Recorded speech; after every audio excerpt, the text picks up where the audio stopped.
If you live in Ohio and pay taxes, and that's most of us, listen up. A 2 News investigation finds hundreds of items missing and stolen from the Ohio Department of Transportation. Tonight, Natalie Tyndall is digging into the security given to those items. You've paid more than $200,000 for items the Ohio Department of Transportation has lost or reported stolen in the past 3 years. But it's that stolen part that caught our attention, because during my investigation, I came across a thief's dream. It's running, with the windows rolled down. Hello? But there's no one inside. Hello, is anyone in there? An item you paid for with tax dollars left unattended by an ODOT employee. More on this in a moment, but first, how we got here. 2 News Investigates dug through ODOT's list of missing and stolen items and theft reports by the Ohio State Patrol. We found there's one place in particular that gets a lot of attention by thieves: construction sites. Dozens of items from those sites have been reported stolen from ODOT over the past 3 years. It's sitting there after hours, usually unattended at night. OSP investigators say construction thefts are common. Our investigation found the most popular items stolen from ODOT sites are batteries from equipment left unattended. These pieces of equipment, the smaller they are, the easier they can be stolen.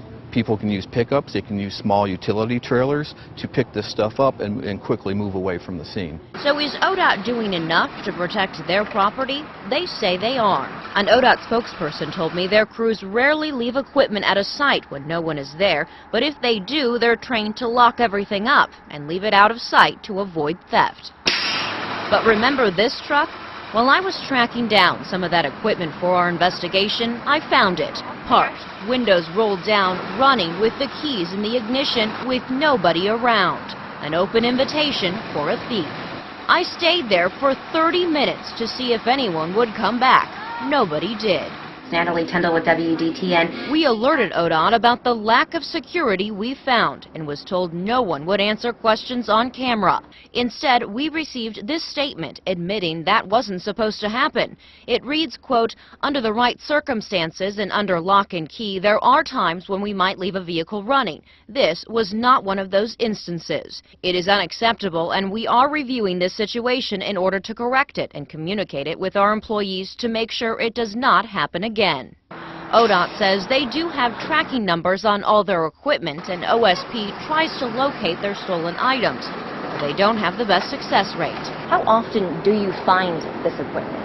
Unfortunately, it's rather low. The last statistic that I saw was about 20% of the construction equipment that is stolen is actually recovered.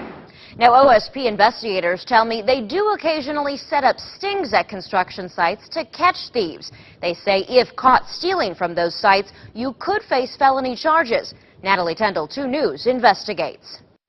And if you have an issue you would like us to look into, contact us by sending us an email to 2newsinvestigates@WDTN.com.